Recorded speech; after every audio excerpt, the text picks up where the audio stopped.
இன்னமும் வந்து பார்த்தீங்கன்னா, இந்த யூடியூப்ல ரீல்ஸ் போடுறது அது எல்லாமே இருக்கட்டும். ஆ இது மாதிரி டாட் லிட்டில் பிரின்ஸ் எப்பயுமே வந்து இது வந்து நான் பெண்களுக்கு சப்போர்ட் பண்றேன்னு கிடையாது. பட் ஐ ஃபீல் தட் பெண்கள தான் திருப்பி திருப்பி எல்லாம் வந்து சொல்றாங்களோ, அதே மாரி அம்மாக்கும், மாமியாருக்கும் நடக்கிறதான் சொல்றாங்களே தவிர்த்து, எத்தனையோ வீட்ல வந்துட்டு அந்த ஆணுக்கும் அங்க இருக்கிற மாமியார் அதுவுமே நடந்துட்டு தானே இருக்கு. ஏன் அத ஹைலைட் பண்ண மாட்டேங்கிறாங்க? எப்பயுமே வந்துட்டு இப்படிதான் காமிச்சுட்டே இருக்கிறாங்க. ஓகேங்களா?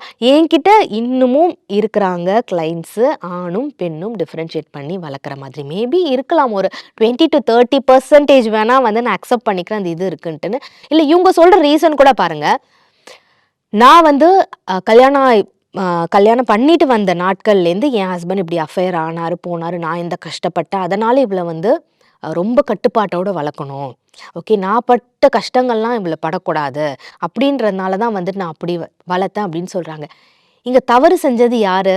அவங்களோட கணவர். அப்படின்னு பார்த்தா அது ஒரு ஆண். அப்ப நீங்க உங்க பையன தானே அந்த ஒரு கட்டுப்பாட்டோட வளர்க்கணும். ஏன் வந்து அது பெண்ணுகிட்ட காமிக்கிறாங்கன்றது எனக்கு இன்னும் புரியல. அவங்க சொன்ன ஆன்சர் வந்து எனக்கு கன்வின்சிங்கா இல்ல. But finally the girl has mist her childhood, happy moments, everything. So அவங்களுக்கு இவங்களும் எப்படி வந்து பேரண்ட்ஸ் கான்ஷியஸா ட்ரை பண்ணணும் அப்படின்றத நான் சொன்னனோ, அதே மாரி தான் இவங்களுக்கும் நான் சொன்னேன். அது அவங்க லிசன் பண்ணாங்களா, பண்ணலையா, ட்ரை பண்ணுவாங்களான்றது எல்லாமே வந்து அவங்களுக்குள்ள தான் இருக்கு.